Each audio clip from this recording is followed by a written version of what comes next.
মাননীয় মন্ত্রীকেও ধন্যবাদ। আগে তিনি যে ব্যাখ্যা দিয়েছিলেন সেই কারণে আমি বলছিলাম যে এখন তাইলে আমার কথা নাই। তা আমি যে কথাটা আগে বলেছি এখন সেটাই আবার রিপিট করছি যে অধ্যাদেশগুলো ল্যাপস করার জন্য এখানে বলা হয়েছে গতে। আমরা মনে করি প্রত্যেকটাই অতি গুরুত্বপূর্ণ এবং জনগণের অধিকার সংরক্ষণের সাথে সম্পর্কিত। এই জন্যে এই প্রত্যেকটি বিষয়ই আমাদের সুস্পষ্ট প্রস্তাব হচ্ছে এই সংসদে উত্থাপন করা হোক এবং আমরা তাতে আলোচনায় অংশ নিতে চাই। ধন্যবাদ মাননীয় স্পিকার। মাননীয় আইনমন্ত্রী।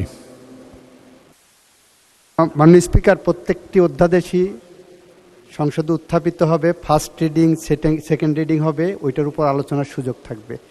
যে দুইটা অধ্যাদেশ আজকে আইন আকারে আসছে, বিল আকারে আসছে, এই দুটো অধ্যাদেশের উপরে আমাদের যে বিশেষ কমিটি ছিল সেই বিশেষ কমিটি আমরা নিঃশর্তভাবেই এটাকে পাশ করার পক্ষে ছিলাম।